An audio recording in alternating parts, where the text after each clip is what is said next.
வணக்கம் students, welcome to Fauji Silver academy Tamil. இந்த வீடியோவில் என்ன தெரிஞ்சுக்க போகிறீங்கன்னா, பயோடைவர்சிட்டி அண்ட் இட்ஸ் டைப்ஸ் பற்றி டீட்டெயிலாக பொறுமையாக தெரிஞ்சுக்க போகிறீங்க. உங்களுக்கு ஈஸியாக இந்த தியரியை உங்களுக்கு புரிய வச்சிடுறேன். So first, biodiversity and it's types. பயோடைவர்சிட்டிக்கான டெஃபினிஷன் பார்ப்போம். The total number of plants, animals and microbial species that may be found in a given area, nation or continent on earth is referred to as biodiversity. இப்போது பூமியில் ஒரு குறிப்பிட்ட ஏரியாவில் இல்லை ஒரு குறிப்பிட்ட நாட்டில் இல்லை ஒரு குறிப்பிட்ட காண்டினெண்ட்டில் இருக்கிற செடிகள், மரங்கள், அப்புறம் அனிமல்ஸ், விலங்குகள், அப்புறம் மைக்ரோ ஆர்கானிசம்ஸ், இது எல்லாமே இருக்குங்க இல்லையா? இது எல்லாத்தையும் தான் நம்ம பயோடைவர்சிட்டின்னு சொல்லுவோம். இது அதுக்கான டெஃபினிஷன். ஓகேங்களா? நெக்ஸ்ட், பயோடைவர்சிட்டிக்கான டைப்ஸ் பார்க்கலாம். இதில் மொத்தம் 3 டைப்ஸ் இருக்குது. First one genetic diversity, species diversity, ecosystem diversity. One by ஒன்னாக டீட்டெயிலாக பார்ப்போம்.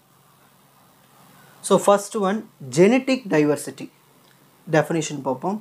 It refers to the variation of genes among groups and individuals of the same species.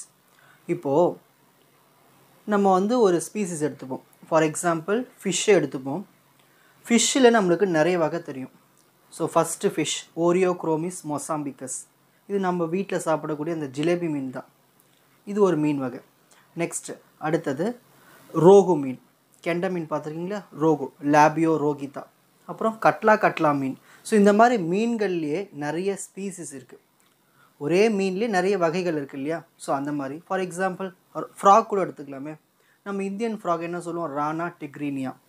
அதுக்கப்புறம் ரானா எக்ஸ்டாக்டிலியா இருக்குது, அக்ரூனா இருக்குது. ஸோ இந்த மாதிரி நிறைய ஃப்ராக் வெரைட்டிஸ்லாம் இருக்குது இல்லையா?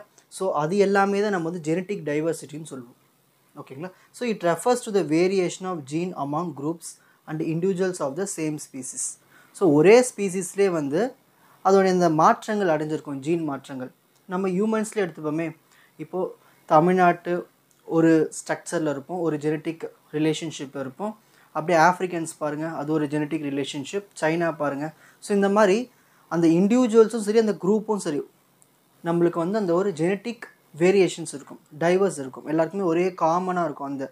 அந்த குரூப் ஆஃப் பீப்புளுக்கு ஒரு ஜீன் இருக்கும், மற்ற குரூப் ஆஃப் பீப்புள்ஸ்க்கு ஒரு ஜீன் இருக்கும். ஸோ இதுதான் ஜெனட்டிக் டைவர்சிட்டின்னு சொல்லுவோம். ஓகேங்களா? அதான் அந்த மீன் வகைகளில் தனித்தனி மீனாக இருக்கும், அது ஒரு டைவர்சிட்டி. ஃப்ராக்லேயும் தனித்தனி டைவர்சிட்டி. ஸோ ஹியூமன்ஸ்லேயும் இந்தமாதிரி தனித்தனி டைவர்சிட்டி. இதுக்கு எல்லாத்துக்குமே காரணம் அந்த ஜீன்ஸ் தான். So genetic diversity. Next, species diversity. It refers to the number of species that may be found in a certain area or the number of species per square metre. இப்போது species டைவர்சிட்டின்னு என்னதுன்னா, இப்போது ஒரு குறிப்பிட்ட ஸ்பீசிஸ்லாம் ஒரு இடத்துல ஒரு லொக்கேஷனில் தான் இருக்கும். ஃபார் எக்ஸாம்பிள் கேங்க்ரூ எடுத்துப்போம். இந்த கேங்க்ரூ எங்கே இருக்கும்? மோஸ்ட்லி ஆஸ்திரேலியாவில் தான் இருக்குது. ஸோ இந்த மாதிரி ஒரு ஸ்பீசிஸ் ஒரு குறிப்பிட்ட ஏரியாவில் மட்டும்தான் காணப்படும். ஸோ அதுதான் ஸ்பீசிஸ் டைவர்சிட்டி. ஸோ அந்த இடத்துல அதிகமாக காணப்படும். ஃபார் எக்ஸாம்பிள் பென்குயின்ஸ் எடுத்துப்போமே, ஆர்டிக் ரீஜன்லேயும் இருக்கும், அண்டார்டிக் ரீஜன்லேயும் இருக்கும். ஓகேங்களா?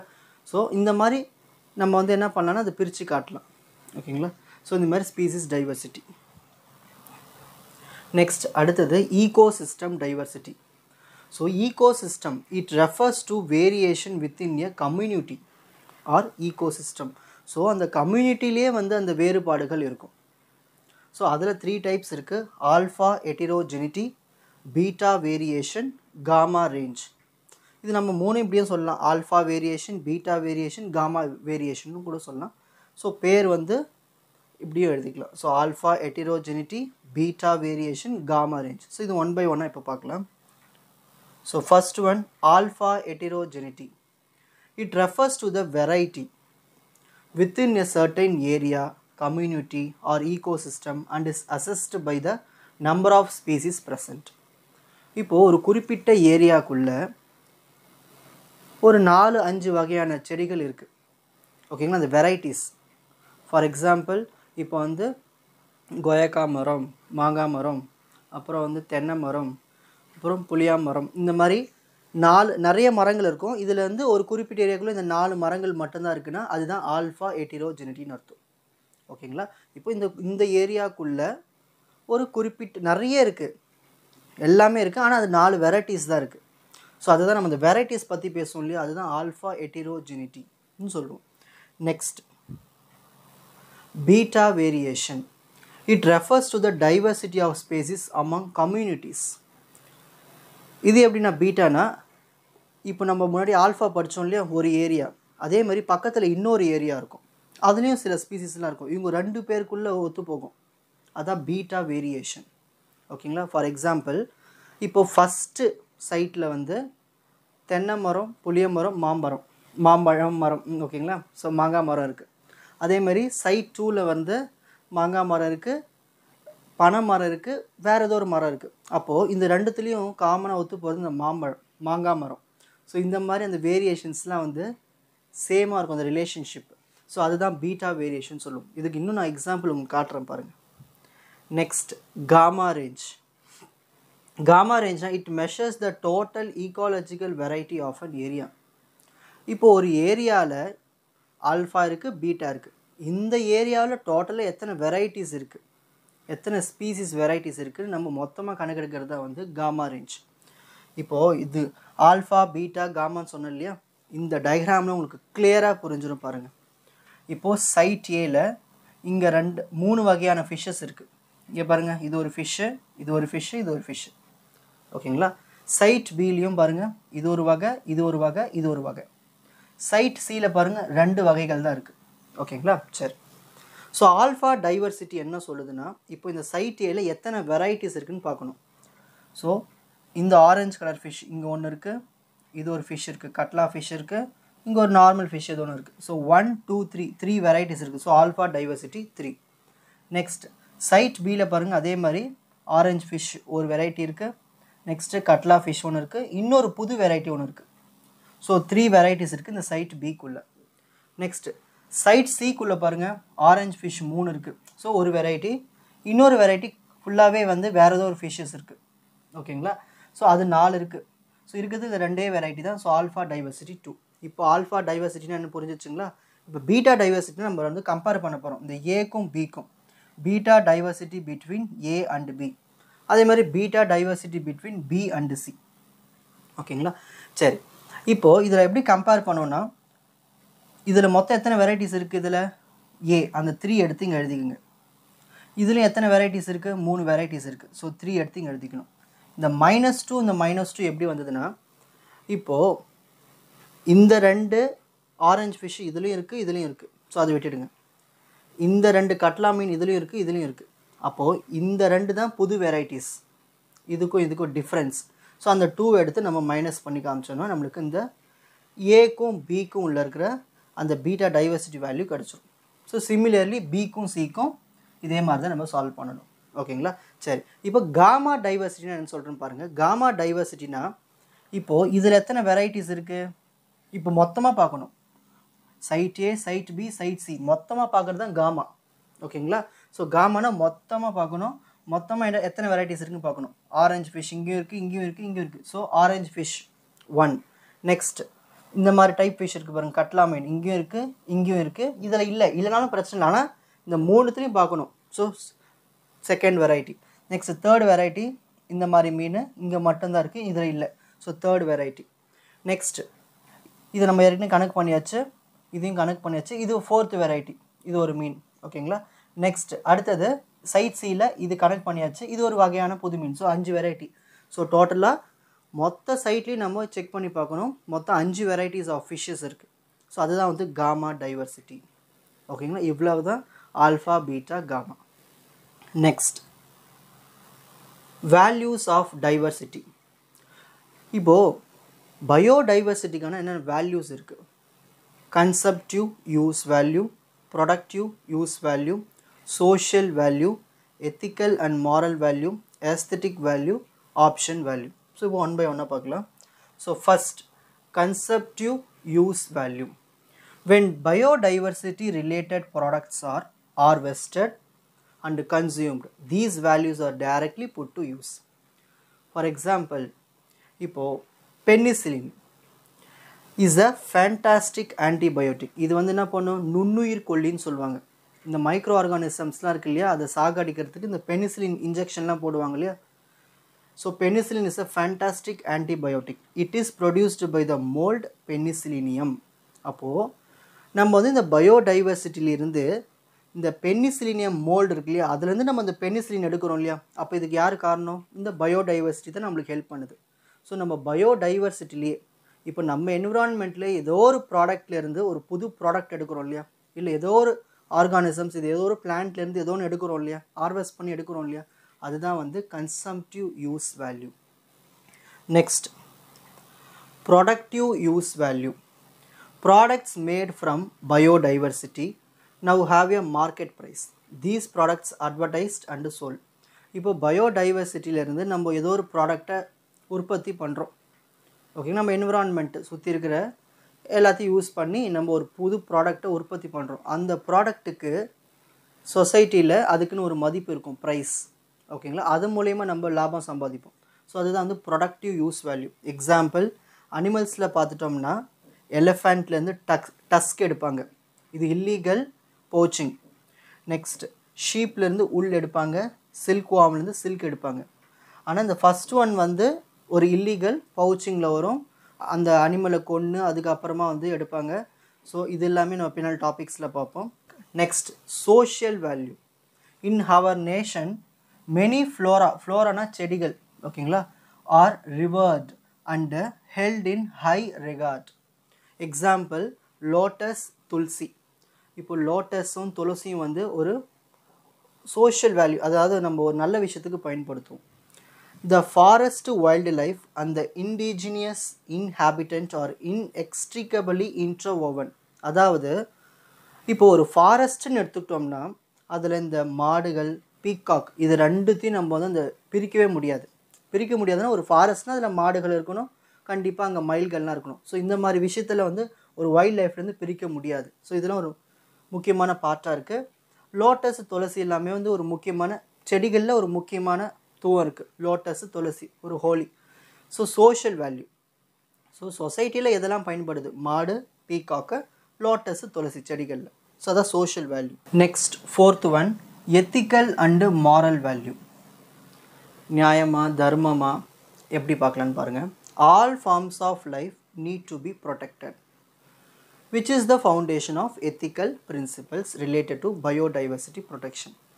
இப்போ இந்த பயோடைவர்சிட்டியில் என்ன எத்திக்ஸ்ன்னு பார்த்துட்டிங்கன்னா, நம்ம சுற்றி இருக்கிற எல்லா ஆர்கானிசம்ஸும் சரி, பிளான்ஸும் சரி, எல்லாத்தையும் நம்ம பாதுகாக்கணும், ப்ரொடெக்ட் பண்ணணும். அதுதான் ஒரு முக்கியமான ethics. The right to exist on earth belongs to all living forms. அப்போது இந்த பூமியில் எதெல்லாம் இருக்கோ அது எல்லாத்துக்குமே சொந்தம், அதுக்கும் சொந்தம். ஓகேங்களா, ஸோ அதுக்கு ரைட்ஸ் இருக்குது, அந்த இடத்துல இருக்கணும்னு. அதை நம்ம போய் டிஸ்டர்ப் பண்ணி அழிக்கக்கூடாது. ஸோ இது எல்லாமே வந்து ஒரு எத்திக்கல் மாரல் வேல்யூ. ஆனால் நம்ம என்ன பண்ணுறது, ஒரு ஹியூமன் தேவைக்கு சிலதெல்லாம் நம்ம அழிக்க வேண்டியதாக இருக்குது. So example, Ganges river, holy river. So Ganga நதி, இது எல்லாமே வந்து ஒரு முக்கியமானது. இந்த கங்கா நதி வந்து எப்பயுமே ஓடிக்கிட்டே இருக்கணும். ஓகேங்களா, அது நம்ம எதுவும் டிஸ்டர்ப் பண்ணக்கூடாது போய் அதை போய். ஸோ இதெல்லாம் வந்து ethical and moral values. Next, aesthetic value. Another reason to protect biodiversity is its aesthetic value, so that people can understand it and value it for what it is. For example, people have worshipped wild creatures such as the lion in Hinduism, the elephant in Buddhism. இப்போது சொசைட்டியில் peoples என்ன பண்ணுறாங்க, ஒரு ஆர்கானிசம்ஸை வந்து தெய்வமாக வந்து வழிபடுறாங்க. அப்போது அதனுடைய முக்கியத்துவத்தை தெரிஞ்சுக்கிறாங்க. ஸோ இந்துயிசமில் லயன், சிங்கத்தை வழிபடுவாங்க, புத்திசத்தில் எலிஃபண்ட்டை வழிபடுவாங்க. ஸோ இதெல்லாமே இந்த ஒரு முக்கியமான ஒரு வேல்யூவாக இருக்குது, ஆஸ்தட்டிக் வேல்யூ. ஓகேங்களா, தெய்வ வழிபாடு. Next, sixth one, option values. It refers to keeping future possibilities available for their usage. அதாவது நம்மளுடைய ஃப்யூச்சர் சங்கதிகளுக்கு வந்து நம்ம எல்லாத்தையும் கொடுத்துட்டு போகணும், விட்டுட்டு போகணும். ஓகேங்களா, ஸோ அவங்களும் யூஸ் பண்ணணும். ஸோ நம்ம எல்லாத்தையும் அழிச்சிடக்கூடாது, அவங்களுக்காக விட்டுட்டு போகணும்னு சொல்லுவாங்க. It is hard to foresee which of our species will be very useful in the future. So இதனால் வந்து ஃப்யூச்சரில் எந்த ஒரு அனிமல்ஸும் சரி, ஆர்கானிசம்ஸும் சரி டிக்ளைன் ஆகாது. நம்ம விட்டுட்டு போனோம்னா அதுவும் வந்து க்ரோ ஆகிட்டே போகும். ஸோ இது எல்லாமே வந்து ஒரு value, option values. Next, India has a mega diversity nation. So India வந்து டைவர்சிட்டிலே வந்து ஒரு மெகா, அதாவது இதில் நிறைய இருக்குது, நிறைய பிளான்ஸ் வகைகள் இருக்குது, நிறைய அனிமல்ஸ் வகைகள் இருக்குது, நிறைய ஹேஸ்தட்டிக் வேல்யூஸ் இருக்குது. ஸோ இந்த மாதிரி நிறைய விஷயங்கள் இந்த இந்தியாவில் இருக்குது. அப்படி என்னென்ன இருக்குதுன்னு பார்ப்போம். India's biological legacy is rich and diversified with habitats ranging from tropical rain forest. இந்தியாவில் எதுலேருந்து ஆரம்பிக்குது? ட்ராபிக்கல்னால் நல்லா அனல்னு அர்த்தம், ரெயின். ஸோ வெப்பமண்டல மழைக்காடுகள்னு சொல்லுவாங்க, ட்ராபிக்கல் ரெயின் ஃபாரஸ்ட். அப்புறம் ஆல்ஃபைன் வெஜிடேஷன் அப்படின்னா மலைகள்லாம் சில செடிகள் வாழும், ஆல்ஃபைன் வெஜிடேஷன். அப்புறம் ஆர்க்டிக் ஏரியாஸ், குளிர். இப்போ ஜம்மு காஷ்மீர்லாம் பாருங்கள் எவ்வளோ பனி பெய்யுது, அதெல்லாம் ஆர்க்டிக் ஏரியாஸ்ன்னு நம்ம சொல்லுவோம். டு கோஸ்டல் மார்ஷஸ், அப்புறமா வந்து என்னது சைடில் கடல் ஓரத்தில் இருக்க அந்த கோஸ்டல் மார்ஷஸ். ஸோ இது எல்லாமே நம்ம இந்தியாவில் இருக்குது. ஓகேங்களா. Next second one, government of India documented 47,000 plant species and 81,000 animal species in 2000.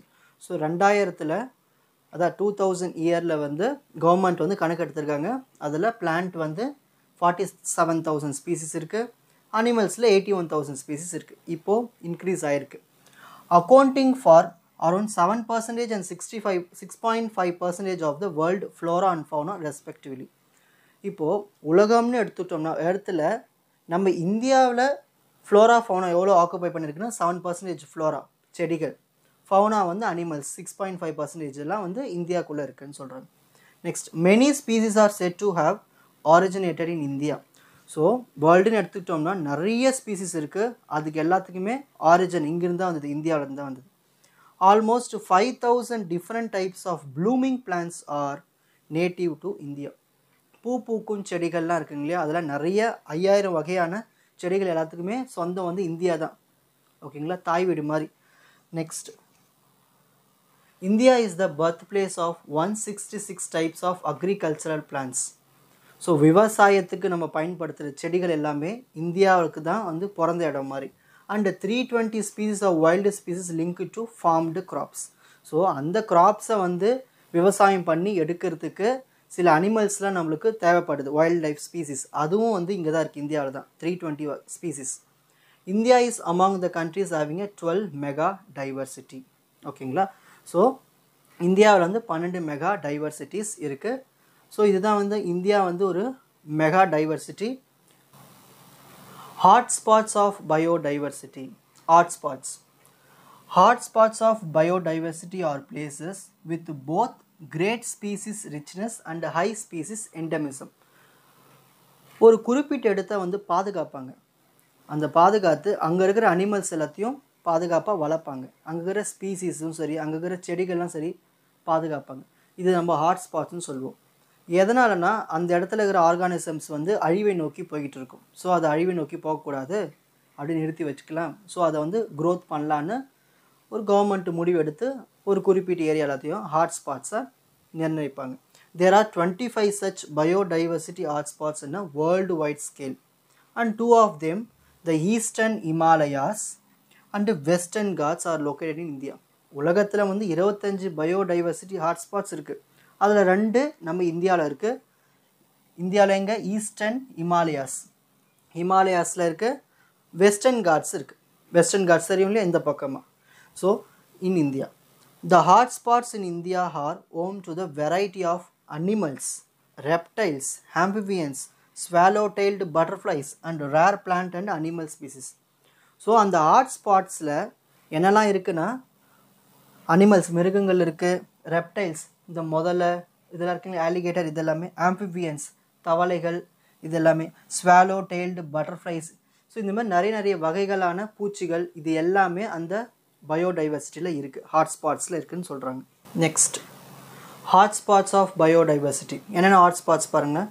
Tropical Andes, Mesoamerican forest, Caribbean, Brazil's Atlantic forest, என்ஸ்கோ Darien of Panama, western Ecuador, Brazil's கொரைட், central Chile, California floristic province, Madagascar, eastern arc and coastal. இது எல்லாமே வந்து உலகத்தில் இருக்கிற biodiversity hotspots.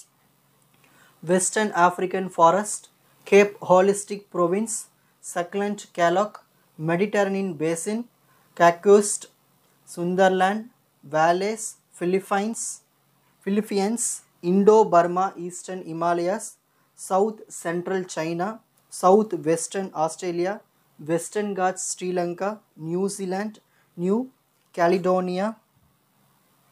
So இது எல்லாமே வந்து ஹாட்ஸ்பாட்ஸ் ஆஃப் பயோடைவர்சிட்டி உலகத்தில்.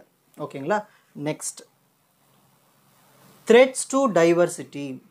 ஸோ இந்த பயோடைவர்சிட்டிக்கு எதெல்லாம் த்ரெட்ஸாக இருக்கும், எப்படிலாம் வந்து ஆபத்துகள் வருது? Over exploitation, soil, water and air pollution as well as intensive agriculture, forestry are all key drivers of species extinction or removal and the resulting loss of biodiversity. நிறைய சுரண்டுறது, over exploitation, மண் தண்ணி எல்லாம் நிறைய எடுக்கிறது, அப்புறம் காற்றுல பொல்யூஷன் வர்றது, agriculture ரொம்ப அதிகமாக பண்ணுறது. அதாவது அக்ரிகல்ச்சருக்கு இன்டென்சிவ் அக்ரிகல்ச்சர் மீன்ஸ் ஒரு குறிப்பிட்ட ஏரியாவில் வந்து அதிகமாக அக்ரிகல்ச்சர் பண்ணுவாங்க, ஆனால் பக்கத்தில் இருக்கிற ஏரியாவில் அக்ரிகல்ச்சர் பண்ண நல்ல ப்ராடக்ட் கிடைக்கும், அங்கே பண்ண மாட்டாங்க, அந்த இடத்துல வந்து குறைஞ்சி போயிடும் இன்டென்சிவ் அக்ரிகல்ச்சர். அப்புறம் ஃபாரஸ்ட்ரி, அப்புறம் வந்து ஃபாரஸ்ட்டில் போய் நம்ம தேவையில்லாத பிளான்ஸு மரத்தெல்லாம் வெட்டுறது, தேவையில்லாத பிளான்ஸும் வெட்டுவோம், தேவை உள்ள பிளான்ஸும் வெட்டுவோம், அதனால் வந்து பயோடைவர்சிட்டி வந்து கெட்டு போகும். அதான் இந்த தேக்கு மரம், சந்தன மரம் இதெல்லாம் வெட்டுறாங்களே அது எல்லாமே are all key drivers of species extinction. So அந்த மாதிரி வெட்டுறதுனால அங்கே எதனா ஒரு ஸ்பீசிஸ் இருந்துச்சுன்னா அந்த ஸ்பீசிஸ் வந்து மொத்தமாக அழிக்கப்படும், அழிச்சிருவாங்க, அப்புறம் அந்த ஸ்பீசிஸ் இல்லாமலே போயிடும். ஸோ இந்த மாதிரிலாம் நடக்கும் டைவர்சிட்டி த்ரெட்ஸ். ஸோ அதில் என்ன வகையான த்ரெட்ஸ்லாம் இருக்குது? Habitat loss, poaching of wildlife, man-wildlife conflict, endangered and endemic species of India.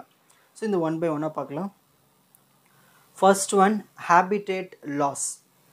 The destruction of habitat is the primary cause of biodiversity loss. நம்ம ஏதாவது ஒரு இடத்த அப்படியே மொத்தமாக அழிச்சிருவோம், அந்த இடத்துல இருக்கிற இந்த செடிகள், அனிமல்ஸு எல்லாமே என்ன ஆகிடும், மறைஞ்சு போயிடும், ஸோ காணாமல் போயிடும், அழிஞ்சும் போயிடும். ஸோ அந்த இடமே வந்து என்ன ஆகிடும், வேறு எதுக்காவது யூஸ் பண்ணிப்பாங்க. ஸோ அதனால் அந்த இடத்துல பயோடைவர்சிட்டி வந்து கெட்டு போயிடும்.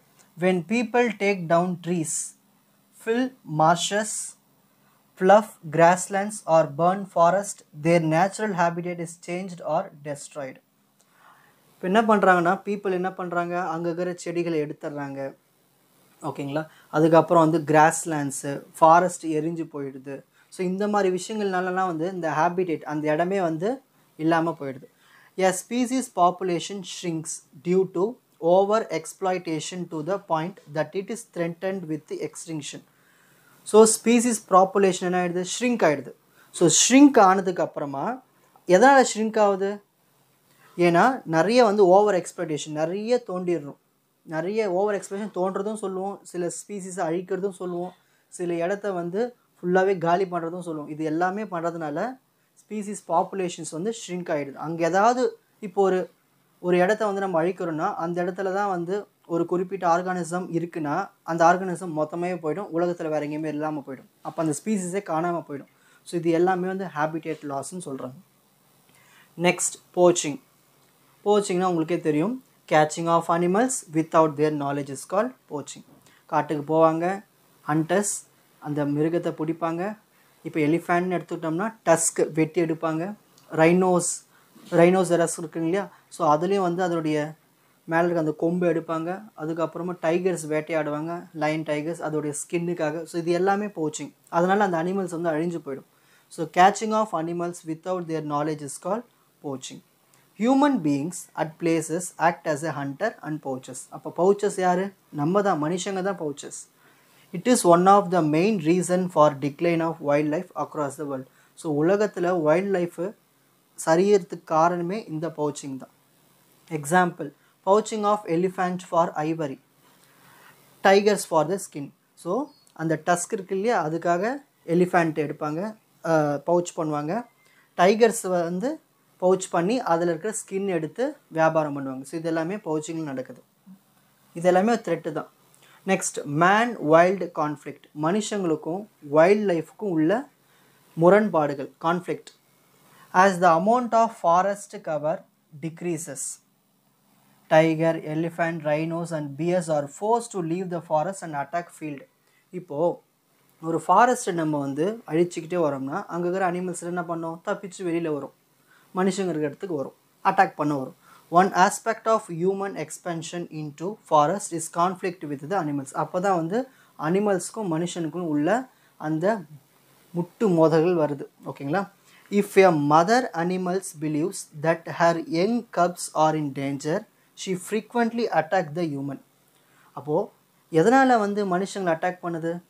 இப்போது தாய் டைகர் இருக்குதுன்னு வச்சுப்போமே, இது மதர் அனிமல்ஸ் எதுவாக இருக்கட்டுமே, ஏதோ ஒரு தாய் அனிமல் இருக்குது, அந்த அனிமல் கூடிய குழந்தைகளுக்கு ஏதாவது பிரச்சனை வந்துச்சுன்னா என்ன பண்ணும், அப்போ தான் மனுஷங்களை அட்டாக் பண்ணுதுன்னு சொல்கிறாங்க.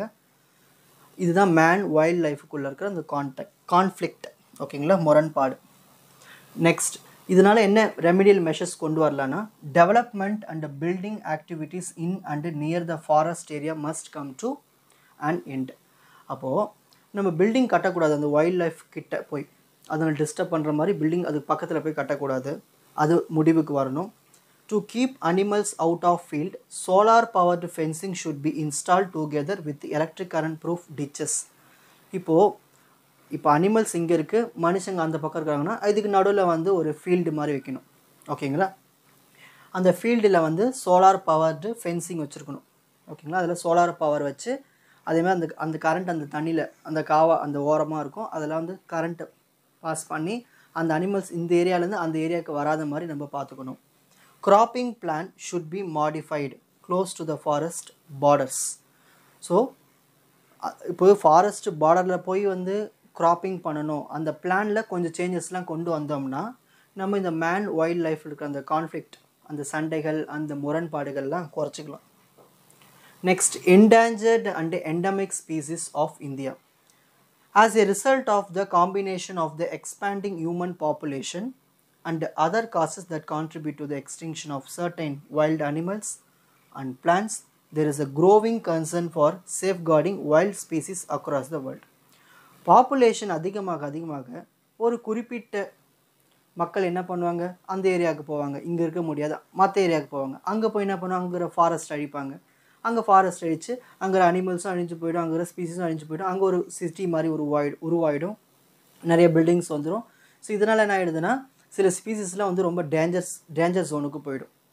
ஸோ இந்த மாதிரி இருக்கிறதெல்லாம் வந்து நம்ம என்டேஞ்சர்ட் அண்ட் எண்டமிக் ஸ்பீசிஸ்ன்னு சொல்லுவோம். அதை பற்றி இன்னும் டீட்டெயிலாக பார்ப்போம். ரெட் டேட்டா புக்னு ஒரு புக் இருக்குது. இந்த புக்கில் என்ன பண்ணியிருப்பாங்கன்னா எந்த செடியெலாம் என்டேஞ்சர்டில் இருக்குது, எந்த அனிமல்ஸில் என்டேஞ்சர்டில் இருக்குதுன்னு ஒரு லிஸ்ட்டு போட்டு கொடுப்பாங்க. அதான் red data book. A list of endangered plant and animal species is published by the International Union for Conservation of Nature. இப்போது இது வந்து உலக லெவலில் வந்து போட்டிருப்பாங்க ரூல் இந்த புக்கில் எந்த அனிமல்ஸ் எந்த பிளான்ஸ்லாம் எந்தெந்த ஏரியாவில் பாதுகாத்து வைக்கணும். அதுக்கு தான் அங்கங்கே வந்து என்ன பண்ணுவாங்க, ஜூ கட்டுவாங்க, அங்கங்கே வந்து சாங்சுரி பண்ணுவாங்க, பார்க் போடுவாங்க. ஸோ இந்த மாதிரி எல்லாமே க்ரியேட் பண்ணி வச்சுருப்பாங்க. எதுக்கு? அந்த ஸ்பீசிஸ் அந்த அனிமல்ஸ் எல்லாத்தையும் வந்து பாதுகாக்கிறதுக்கு. ஸோ ரெட் டேட்டா புக்கில் தான் அதெல்லாம் சொல்லியிருப்பாங்க. Next, endangered species. When a species population has reached a dangerously low point, it is considered to be endangered. அதாவது இப்போது ஆஸ்திரேலியா எடுத்துப்போம். ஆஸ்திரேலியாவில் என்ன இருக்குது, கேங்குரு தான் அதிகமாக இருக்குது. இப்போ அந்த இடத்துல கேங்குரு குறைஞ்சி போச்சுன்னு வச்சுப்போமே, அப்போ அதை நம்ம என்டேஞ்சர்டுன்னு சொல்லுவோம். ஓகேங்களா? ஸோ அதுதான் நம்ம என்டேஞ்சர் ஸ்பீசிஸ். ஏதாவது ஒரு ஸ்பீசிஸ் வந்து குறைஞ்சி போச்சுன்னா அது என்டேஞ்சர்னு சொல்லுவோம். இங்கே example sandalwood tree, great Indian bustard peacock. So இந்த மாதிரி வகையான பீகாக் இருக்குது. அப்புறம் வந்து சாண்டல்வுட் ட்ரீ இருக்குது, சந்தன மரம். இந்த சந்தன மரத்தெல்லாம் அழிச்சிட்டு வந்தோம்னா அதோடைய ஸ்பீசிஸும் வந்து எக்ஸ்டிங்ஷனுக்கு வந்துடும். அப்போ அது என்ன ஆகிடும், அப்போ முழுசாக காணாமல் போயிடும். அதை வந்து என்டேஞ்சர் ஸ்பீசிஸில் வச்சுருக்காங்க. ஸோ சந்தன மரம் வெட்டக்கூடாது. அதே மாதிரி கிரேட் இந்தியன் பஸ்டர்ட் பீகாக்னு ஒரு பீகாக் இருக்குது, மயில். ஸோ அதுவும் வந்து ஒரு என்டேஞ்சர்டு ஸ்பீசிஸில் இருக்குது, அதையும் வச்சுருக்காங்க. Next, vulnerable species. If a species population is steadily declining as a result of habitat loss or over use. இப்போது அதாவது ஒரு குறிப்பிட்ட லேண்டை போய் இல்லை ஒரு குறிப்பிட்ட ஏரியாவை போய் நம்ம என்ன பண்ணுவோம்னா அதிகமாக யூஸ் பண்ணுவோம், அதிகமாக எக்ஸ்ப்ளாய்ட் பண்ணிவிடுவோம், சுரண்டிடுவோம். அங்கே இருக்கிற தண்ணி, அங்கே இருக்கிற செடி எல்லாத்தையும் வெட்டி, அங்கே இருக்கிற பிளான்ஸும் வேட்டையாடி, அங்கே இருக்கிற அனிமல்ஸும் வேட்டையாடிடு. ஸோ எல்லாத்தையும் நம்ம என்ன பண்ணிடுவோம்னா ஃபுல்லாக எக்ஸ்ப்ளாய்ட் பண்ணிவிடுவோம். ஸோ அந்த டைமில் வந்து ஸ்பீசிஸோடைய பாப்புலேஷன் குறைஞ்சி போயிடும். அந்த ஸ்பீசிஸ் தான் வல்னரபிள் ஸ்பீசிஸ் சொல்லுவாங்க. Next, endemic species of India. Endemic species are those that are found in just one region and nowhere else in the world. அதே மாதிரி தான் நான் சொன்னது தான். என்னது, இப்போது பென்குயின் பதிலாக நம்ம இன்னும் பெஸ்ட் எக்ஸாம்பிள் பெங்கால் டைகர்னு ஒரு டைகர் இருக்குது. ஓகேங்களா, அந்த பெங்கால் டைகர் வந்து இந்தியாவில் தான் மோஸ்ட்லி இருக்கும்.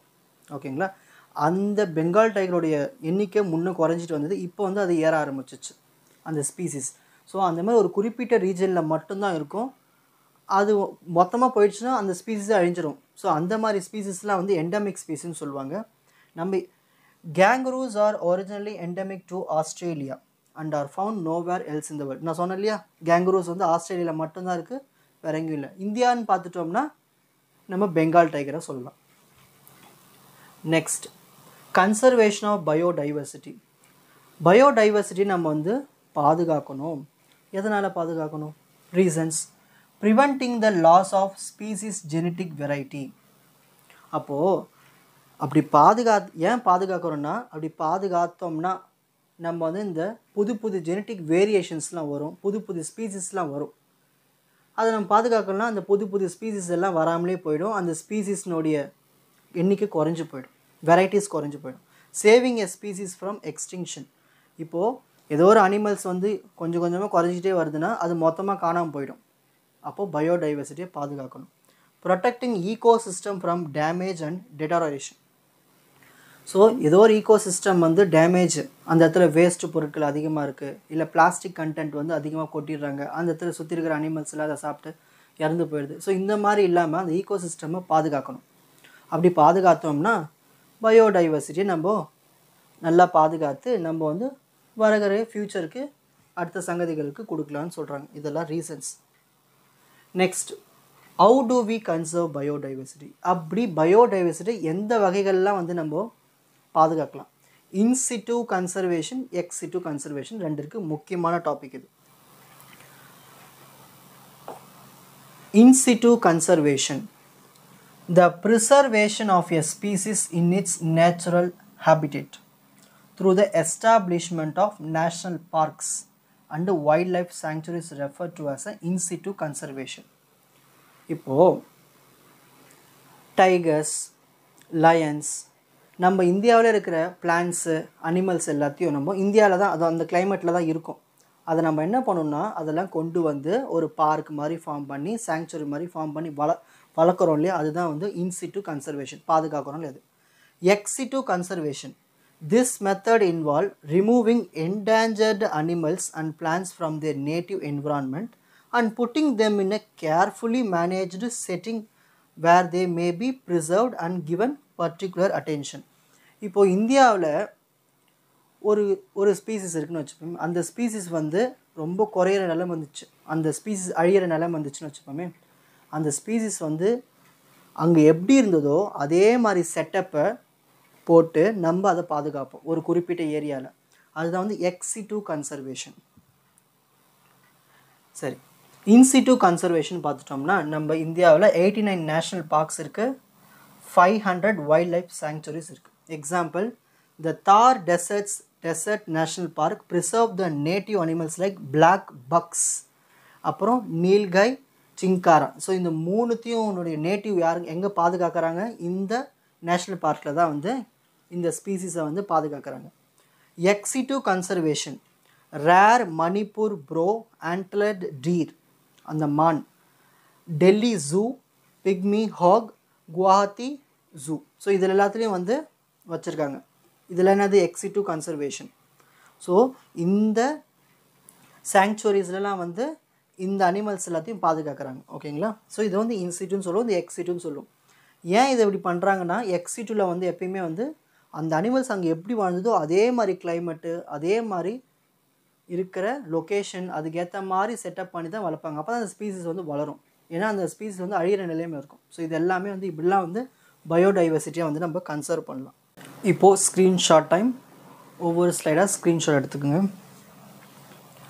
So first, biodiversity definition. Biodiversity types: genetic diversity, species diversity, ecosystem diversity, அதனுடைய types, alpha heterogeneity, beta variation, gamma range, site A, site B, site C, values of biodiversity, consumptive use value, productive use value, social value, ethical and moral value, aesthetic value, option value. India as a mega diversity nation. Hotspots of biodiversity. World இருக்கிற hotspots. Threats to diversity. Why? What are the threats? Habitat loss, poaching, man-wildlife conflict, causes, remedial measures. Endangered and endemic species of India. Red Data Book. What is meant by endangered species and vulnerable species? Endemic species, அதுக்கான example. Conservation of biodiversity, அதோடைய reasons. How do we conserve biodiversity? In situ conservation, ex situ conservation. In situ, ex situ. And then in situ, ex situ இருக்கிற national parks, sanctuaries, animals. Students, உங்களுக்கு இந்த biodiversity and its conservation அதனுடைய types எல்லாம் உங்களுக்கு ஈஸியாக புரிஞ்சிருக்கும்னு நினைக்கிறேன். Watch other episodes in the appropriate playlist. Fauji Silver Academy, strength, success, clarity. வணக்கம்.